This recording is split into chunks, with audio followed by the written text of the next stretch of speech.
Good morning students.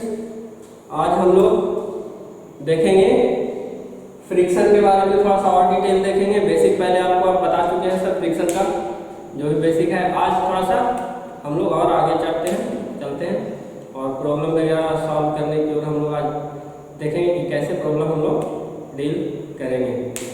ठीक है, तो उससे पहले हम लोग देखेंगे कि फ्रिक्शन हो कहाँ रहा है। ठीक है, कंडीशन क्या है फ्रिक्शन का। ठीक है, तो सबसे पहले तो फ्रिक्शन अगर स्ट्रेट लाइन हॉरिजॉन्टल प्लेन में हो रहा है, फ्रिक्शन अगर हॉरिजॉन्टल प्लेन में हो रहा है। लेवल प्लेन का मतलब क्या होता है? लेवल प्लेन मतलब बराबर, सिंपल बोलिए तो बराबर। तो बराबर आप लोग कैसे करते हैं? लेवल किसी को करते हैं? हॉरिजॉन्टल प्लेन ना, तो ये हॉरिजॉन्टल प्लेन। ठीक है, कोई भी हॉरिजॉन्टल प्लेन है मतलब ये हॉरिजॉन्टल प्लेन या लेवल प्लेन है, तो इस पे फ्रिक्शन कैसे होगा। ठीक है, तो सपोज कोई body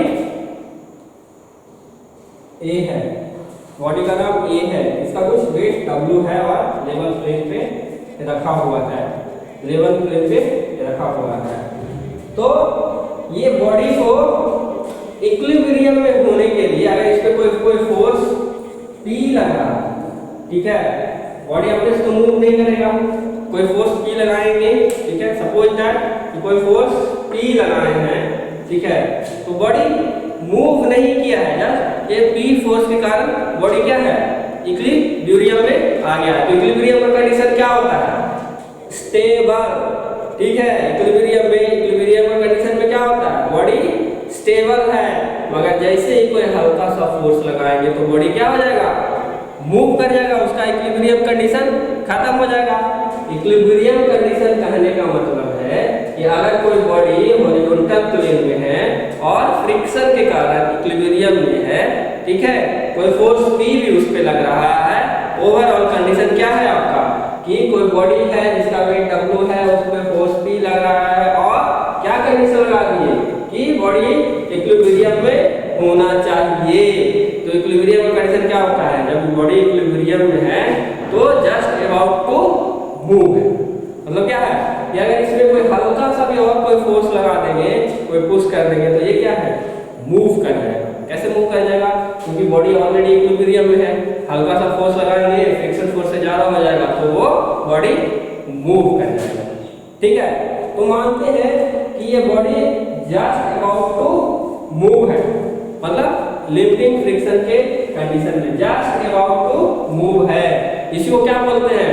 impending motion. Just about to move मतलब रुका हुआ है, मगर हल्का सा पुश कर देंगे तो मूव कर जाएगा, तो इसी को क्या बोलेंगे? Impending motion. इसको क्या है? जस्ट अबाउट टू मूव, ये पूरा टर्म को ही बोलते हैं इम्पेंडिंग मोशन। तो ये इम्पेंडिंग मोशन में है। ठीक है, अगर फोर्स ये इस ओर लगा तो P फोर्स को हल्का सा भी अगर हम बढ़ा देंगे, हल्का सा भी अगर हम बढ़ा देंगे, P1 कर देंगे जो कि P से बड़ा है, तो ये क्या है?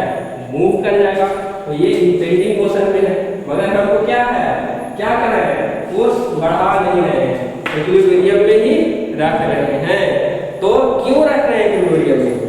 क्योंकि हमको पता लगे कि बॉडी का वेट अगर इतना है तो इस पे कितना फोर्स लगाएंगे, कितना फोर्स से खींचेंगे, तो ये इक्विलिब्रियम को ओवरकम करके मूव करेगा। इसीलिए इक्विलिब्रियम कंडीशन लगा। ठीक है, तो आप लगाते हैं इक्विलिब्रियम कंडीशन। अगर फोर्स इधर इस ओर लग रहा है तो फ्रिक्शन फोर्स किस ओर लगेगा? अपोजिट डायरेक्शन में लगेगा। फ्रिक्शन फोर्स अपोजिट डायरेक्शन में लगेगा, फ्रिक्शन फोर्स अपोजिट डायरेक्शन में लगेगा। वेट नीचे की ओर है, नॉर्मल रिएक्शन क्या है? लेवल प्लेन है, लेवल प्लेन है, नॉर्मल रिएक्शन जस्ट इसके परपेंडिकुलर रहेगा, नॉर्मल रिएक्शन इसके जस्ट परपेंडिकुलर रहेगा। ठीक है, क्या है? अब इसमें फ्रिक्शन का सॉरी इक्विलिब्रियम का कंडीशन लगाएंगे। अब इसमें इक्विलिब्रियम का कंडीशन लगाएंगे। इक्विलिब्रियम का क्या कंडीशन होता है? Summation Fx equal to 0, summation Fy equal to 0। ये दो कंडीशन होता है ना। अगर कोई हॉरिजॉन्टल प्लेन या वर्टिकल और केवल हॉरिजॉन्टल प्लेन कंसीडर करना है तो ये लोग होता है ना। अगर इंक्लाइन प्लेन पे आ जाता है तो क्या होता है, मोमेंट आ जाता है समेशन एम इक्वल टू 0 आ जाता है ना। तो इसमें क्या है, मोमेंट आया प्लेन पे नहीं आ रहा है, नहीं आ रहा तो दो कंडीशन लगा दिए। आप कैसे कैसे लगाएंगे, देखिए एक बार का पूछा था फ्री बॉडी डायग्राम, इसी का फ्री बॉडी डायग्राम बनाए, कैसे बनता है फ्री बॉडी डायग्राम। देखिए क्या होता है फ्री बॉडी डायग्राम, सिंपल किसी भी बॉडी को अगर स्पेस में रखते हैं तो उस पे कितना फोर्स और कितना रिएक्शन लग रहा है सबको रिप्रेजेंट करते हैं एक लाइन डायग्राम के थ्रू, उसी को हम लोग बोलते हैं फ्री बॉडी डायग्राम। जैसे अगर ये सिस्टम है तो इसका फ्री बॉडी डायग्राम, बॉडी कौन सा है, ये बॉडी कौन सा है ए, ठीक है यहाँ पे बनाते हैं, यहाँ पे दिख रहा है आपको, यहाँ बनाते हैं। अगर ये बॉडी ए है, फ्री बॉडी डायग्राम बना रहे हैं FBD फ्री बॉडी डायग्राम। अगर ये बॉडी ए है तो यहाँ पे बॉडी ए बनाती है, ठीक है कि कितना फोर्स लग रहा है डाउनवर्ड नीचे की ओर, नीचे की ओर W लग रहा है। नॉर्मल रिएक्शन कहाँ ऊपर की ओर लग रहा है, ऊपर की ओर कौन सा लग रहा है नॉर्मल रिएक्शन। अप्लाइड फोर्स कितना है P इस डायरेक्शन में और फ्रिक्शन फोर्स इसके अपोजिट डायरेक्शन में। ये इसका फ्री बॉडी डायग्राम हो गया सिंपल।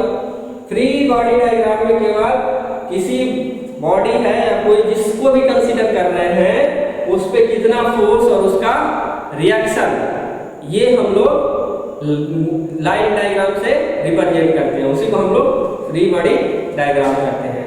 बाकी जो फालतू चीज होता है जिसको हम लोग हटा देते हैं, केवल फोर्स रिएक्शन और अगर मूवमेंट लगेगा तो मूवमेंट को भी रिप्रेजेंट करेंगे। अगर इस केस में आपको मूवमेंट नहीं लग रहा, ठीक है ना, तो वो हम लोग अगर एक से ज्यादा सिस्टम हो तो उसको भी कंसीडर करते हैं। अगर एक से ज्यादा सिस्टम हो या एक से ज्यादा बॉडी हो इंटरकनेक्टेड हो तो उसको भी कंसीडर करते हैं। मगर इसमें क्या है केवल एक ही बॉडी है और हमको बोल रहा है कि इसका फ्री बॉडी डायग्राम बनाना है, तो इस बॉडी पे जितना भी फोर्स और जितना भी रिएक्शन रहेगा वो हम लोग इस पे इसका रिप्रेजेंट कर देंगे, इसी को हम लोग फ्री बॉडी डायग्राम करते हैं। अब आते हैं इक्विलिब्रियम पे। इक्विलिब्रियम ऑफ बॉडी, आप बोल रहे हैं कि ये बॉडी आपका इक्विलिब्रियम में है, ये बॉडी इक्विलिब्रियम में है, तो इक्विलिब्रियम का कंडीशन आएगा, इक्विलिब्रियम का कंडीशन आएगा। देखते हैं इसको मिटा दें, इसको मिटा देते हैं, आपका सब कुछ उसमें रिप्रेजेंट है फ्री बॉडी डायग्राम में, ठीक है। सॉरी, तो इक्विलिब्रियम का हम लोग कंडीशन लगाएंगे। देखिए क्या होता है समेशन Fx इक्वल टू 0, और इसमें क्या करते हैं और एक चीज देखते हैं, रिप्रेजेंट करते हैं कि हम लोग कौन सा फोर्स पॉजिटिव ले रहे हैं कौन सा फोर्स नेगेटिव ले रहे हैं, रिप्रेजेंट करते हैं ना। तो इसका मतलब क्या हुआ कि ऊपर की ओर ये फोर्स लगा है vertically upward, vertically upward force, vertically upward summation Fy, sorry vertically upward force लग रहा है, उसको क्या हम लोग ले रहे हैं पॉजिटिव। समेशन Fy लिखेंगे ये वाला summation Fy equal to 0, vertically upward force लग रहा है उसको क्या ले रहे हैं हम लोग पॉजिटिव ले रहे हैं, तो डाउनवर्ड वाला को नेगेटिव लेंगे। तो आप देखेंगे फ्री बॉडी डायग्राम में कौन सा पॉजिटिव है कौन सा नेगेटिव है और कितना फोर्स लग रहा है। तो दो फोर्स लग रहा है इसमें, एक अपवर्ड डाउनवर्ड रिएक्शन एक डाउनवर्ड W लग रहा है ना, तो क्या लिखेंगे upward positive downward negative equal to 0। क्या आ गया n इक्वल टू W आया इक्वेशन 1, ठीक है। आगे कौन सा बचा समेशन Fx, तो समेशन Fx इक्वल टू 0। इसमें सिंबल कैसे रिप्रेजेंट करेंगे साइन कन्वेंशन, क्या है राइट हैंड साइड पॉजिटिव ले रहे हैं, राइट हैंड साइड पॉजिटिव, तो राइट हैंड साइड को तीर का निशान और पॉजिटिव को पॉजिटिव। इसका मतलब क्या हो गया कि राइट हैंड साइड जो फोर्स लग रहा है उसको हम लोग पॉजिटिव लग रहा है। अब लिख देंगे, देखेंगे कौन कौन सा पॉजिटिव फोर्स है इसमें। F एक फोर्स है, F एक फोर्स हॉरिजॉन्टल लग रहा है, x वाला हॉरिजॉन्टल डायरेक्शन में लेते हैं ना, तो F भी हॉरिजॉन्टल में लग रहा है और P भी हॉरिजॉन्टल में लग रहा है। अब इसमें पॉजिटिव कौन है नेगेटिव कौन है, तो देखेंगे राइट हैंड साइड तीर का निशान, तीर का निशान किधर जा रहा है, पी की ओर जा रहा है, तो पी वाला पॉजिटिव, ये उसके अपोजिट डायरेक्शन में, तो ये नेगेटिव लिखेंगे। क्या हो जाएगा यहाँ पे, P minus F equal to 0, so P equal to F। अब F इक्वल टू क्या पढ़े थे, friction force, F equal to mu N पढ़े हैं, friction F equal to friction force F equal to mu N होता है ना, पढ़े हैं ना बेसिक में, पहले क्लास में तो बताया था फ्रिक्शन का। तो क्या हो जाएगा, P equal to mu into N. Clear है, इक्वेशन 2।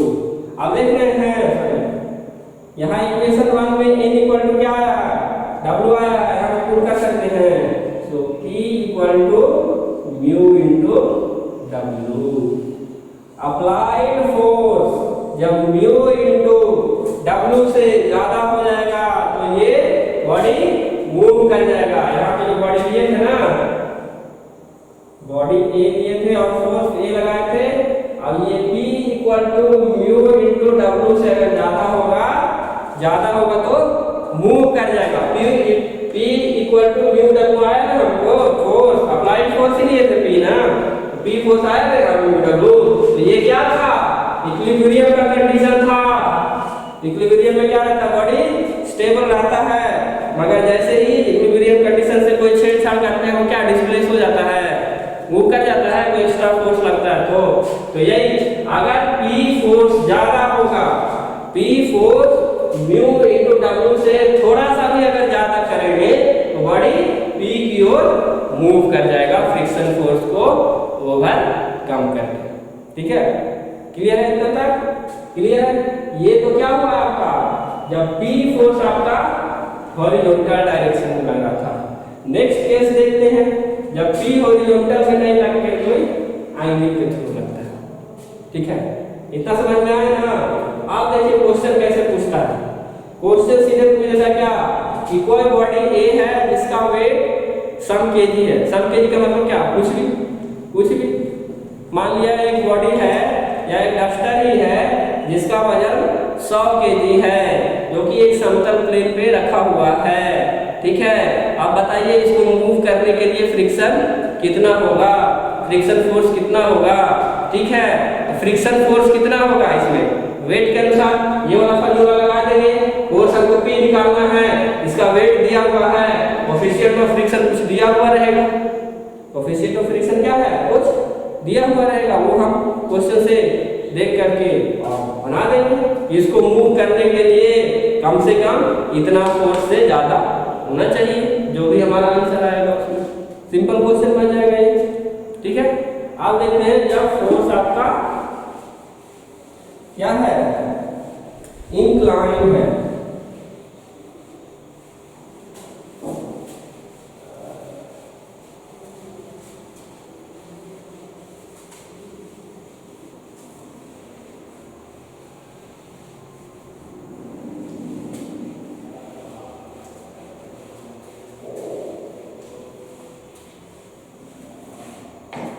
फोर्स आपका जब इंक्लाइन है, देखिए इसमें क्या होता है, वही इक्विलिब्रियम का कंडीशन बता रहे हैं। इसमें क्या है, हॉरिजॉन्टल फोर्स लगा था, कोई बॉडी है, ठीक है, कोई बॉडी ए है, अब इस पे कोई फोर्स भी इस तरह से लग रहा है, जो कि हॉरिजॉन्टल से क्या है, हॉरिजॉन्टल से कोई थीटा एंगल पे एक्ट कर रहा है, और इसका वेट W है।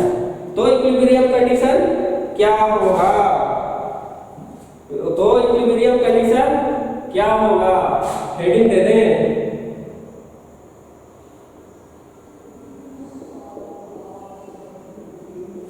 Equilibrium of body on a rough plane when force applied is inclined with horizontal, when applied force P is inclined with angle theta. ठीक है, equilibrium of a body on a rough plane with applied force P, ये applied force P inclined to horizontal with angle theta, ये रहेगा। तो हम लोग equilibrium condition कैसे निकालेंगे वो हम लोग देखते हैं। तो देखते हैं क्या बनेगा। P फोर्स लग रहा है, पुल करने का कोशिश करेगा, मगर क्या है, इंक्लाइंड लग रहा है। तो ये P फोर्स को क्या करेंगे हम लोग, P फोर्स को रिजॉल्व कर देंगे हॉरिजॉन्टल और वर्टिकल प्लेन में। हॉरिजॉन्टल और वर्टिकल प्लेन में इसको हम लोग रिजॉल्व कर देंगे। तो क्या हो जाएगा इधर, इस डायरेक्शन में P cos थीटा और वर्टिकल डायरेक्शन में P sin थीटा हो जाएगा। और क्या हो जाएगा, नॉर्मल रिएक्शन। प्लेन तो आपका हॉरिजॉन्टल ही है ना, प्लेन थोड़ी बदले, प्लेन तो हॉरिजॉन्टल ही रखे। फोर्स जो लग रहा है ये इंक्लाइन है, ठीक है ना। ये जो फोर्स लग रहा है, जो अप्लाइड फोर्स जो इसको मूव कराने की कोशिश कर रहा है वो इंक्लाइन लग रहा है। बाकी अब तो क्या है, हॉरिजॉन्टल प्लेन में ही है, ठीक है। नॉर्मल रिएक्शन ये आएगा। किसो P किसो मूव कर रहा है, फ्रिक्शन फोर्स अपोजिट साइड में रहेगा। फ्रिक्शन फोर्स आपका अपोजिट साइड में रहेगा। अब इसका फ्री बॉडी डायग्राम बना देंगे, बनाइए। तो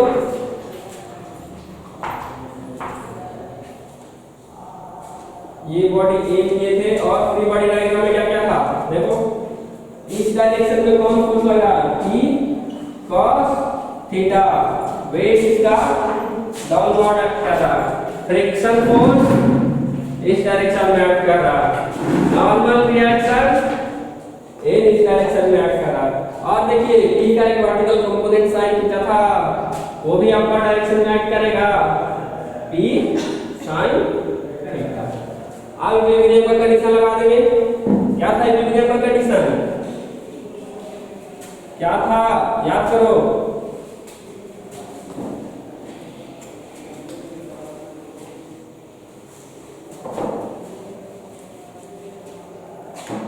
summation fx equal to 0, summation fy equal to 0, यही तो था ना। कोई इंक्लाइन फोर्स है देखो तो फ्री बॉडी डायग्राम में इंक्लाइन फोर्स को क्या है, हमने रिजॉल्व कर दिया वर्टिकल और हॉरिजॉन्टल में, उससे हट गए हम लोग। ये अगर इंक्लाइन रखते तो समेशन इक्वल टू 0 भी आता ना, उसको हटाने के लिए क्या किए, सिंपल केस था तो हम लोग इसमें उसको हटा दिए, रिजॉल्व कर दिए वर्टिकल और इसमें। फ्री बॉडी डायग्राम बनाना सीख रहे हैं ना लोग, कैसे कैसे बना फ्री बॉडी डायग्राम, ये भी ध्यान देते रहना, ठीक है। ये भी 2 नंबर के लिए पूछता है, ठीक है। आप देखिए कंडीशन लगाएंगे तो क्या होगा, समेशन fx लगाते हैं पहले, ये वाला समेशन fx इक्वल टू 0। क्या लिखना होता है यहाँ पे, सिंबल क्या है, गोला बना के राइट हैंड डायरेक्शन वाला पॉजिटिव जनरल केस है, ये लेके चलते हैं जनरल केस में, ठीक है। स्पेशल केस में हम लोग छेड़छाड़ करते हैं, जनरल केस है, सिंपल केस है, तो ये लेके चल रहे हैं, ठीक है। समेशन fx इक्वल टू 0, तो इस डायरेक्शन में कौन कौन सा फोर्स आएगा, P cos थीटा और F। तो P cos theta right hand side लग रहा है, तीर का निशान देखो किधर है, तीर का निशान, ये तीर का निशान एक्स डायरेक्शन में है, पॉजिटिव लेंगे, पॉजिटिव लेंगे। मगर F देखिए अपोजिट डायरेक्शन में है तो नेगेटिव ले लेंगे, equal to 0। P equal to क्या आ गया यहाँ से, P इक्वल टू आपका आ जाएगा क्या, देखो तो माइनस से उधर जाएगा तो पॉजिटिव हो जाएगा, cos थीटा डायरेक्टली लिख रहे हैं, P by cos theta, equation 1। उसी तरह से समेशन fy करेंगे, समेशन fy वर्टिकल फोर्स क्या है, ऊपर वाला तीर पॉजिटिव गोला बना देंगे, ठीक है, क्लियर है। क्या आ जाएगा आपका वर्टिकल फोर्स कौन कौन सा लग रहा है, ऊपर की डायरेक्शन में positive n plus p sin theta, और क्या है नीचे की डायरेक्शन में माइनस w आया। ये दो ऊपर की डायरेक्शन में लग रहा था n और p sin थीटा, n और p sin theta, w downward opposite direction, यहाँ तीर का निशान देखो नीचे की ओर है ना, माइनस इक्वल टू 0। यहाँ से भी p निकाल लेंगे, p इक्वल टू क्या आ जाएगा, डायरेक्ट लिख दें, देखो p इक्वल टू पहले तो w इधर गया पॉजिटिव हो गया, ठीक है, और क्या है n ये भी गया पॉजिटिव से नेगेटिव हो गया नेगेटिव, बाकी बचा क्या साइन थीटा, तो साइन थीटा क्या हो जाएगा, नीचे चला जाएगा साइन थीटा, इसको मान लीजिए इक्वेशन 2। क्लियर है, कैसे आया इक्वेशन 1 और 2, समेशन fx लगाए, इक्वेशन बना, p का वैल्यू निकाले, ठीक है, समेशन f पाई ये भी हम लोग किए, और यहाँ से भी p का वैल्यू निकाले, p cos थीटा नहीं केवल p निकाले। अप्लाइड फोर्स जो हम लोग लगा रहे थे इस बॉडी पे सेम ही था ना, अप्लाइड फोर्स p ही लगा रहे थे ना, इसी के कारण बॉडी पर क्या कर रहे थे कि p फोर्स लग रहा है, फिर भी क्या है इक्विलिब्रियम कंडीशन लगा रहे हैं, मतलब p फोर्स के कारण ये इक्विलिब्रियम में है, इससे ज्यादा से ज्यादा फोर्स लगाए नहीं कि वो आगे बढ़ गया, मूव कर गया फ्रिक्शन फोर्स को, ठीक है। जब तक इक्विलिब्रियम में बॉडी क्या है स्टेबल है, मगर इससे जरा सा भी हल्का सा भी ज्यादा फोर्स लगाएंगे तो क्या होगा, मूव कर जाएगा, चल जाएगा, गाड़ी आगे निकल जाएगा, ठीक है ना। तो आप देखिए इक्वेशन 1 और 2 तो आ गया आपका, तो p कैसे निकालें, इसको इक्वेट कर देंगे, ये p और ये p दोनों सेम ही है ना, तो इक्वेट करेंगे क्या हो जाएगा, p इक्वल टू p, तो f cos theta equal to ये आ जाएगा, लिख दे directly from equation 1 and 2, from equation 1 and 2 क्या हो जाएगा, f by cos theta equal to क्या है, w minus n divided by sine theta. f equal to क्या पढ़े थे, म्यू एन पढ़े हैं, f equal to mu N पढ़े हैं, नहीं बोलता है कुछ, बिल्कुल पढ़े हैं, ठीक है, मिटा दे नीचे वाला, मिटा दे।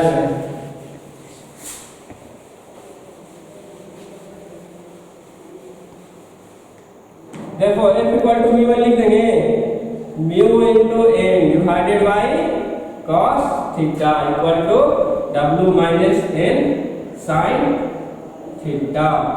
आ गया, आप क्या करेंगे, आप क्रॉस मल्टीप्लिकेशन करेंगे, क्या आ जाएगा इधर, mu N sine theta equal to w cos theta minus n cos theta, आ गया, n को एक साइड ले जाएंगे, क्या हो जाएगा, इधर पॉजिटिव आ जाएगा, तो w cos theta equal to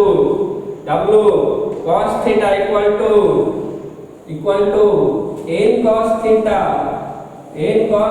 इधर वाला इधर जाएगा पॉजिटिव हो जाएगा ना, w cos थीटा बचेगा केवल, वही लिखे w cos थीटा, ये इधर जाएगा तो पॉजिटिव होगा, n cos theta plus mu n sin theta हो जाएगा, mu n sin theta. n common ले लेंगे, n कॉमन ले सकते हैं, देखिए, तो w cos theta equal to n cos theta plus mu n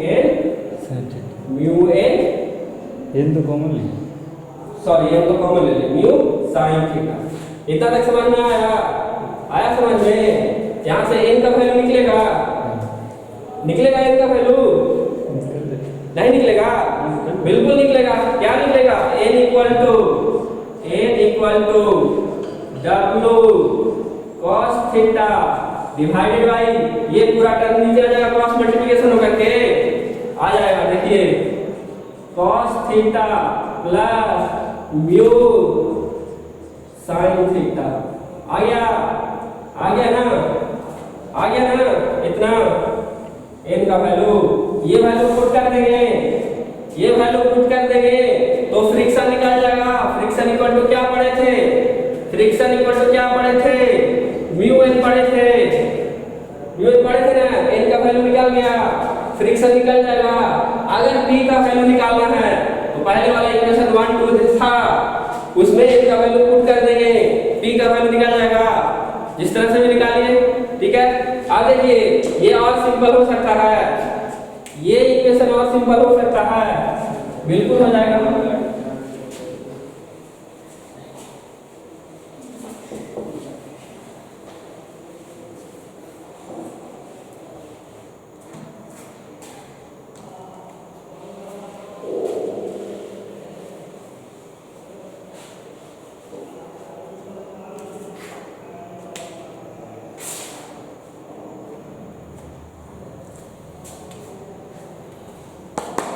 देखो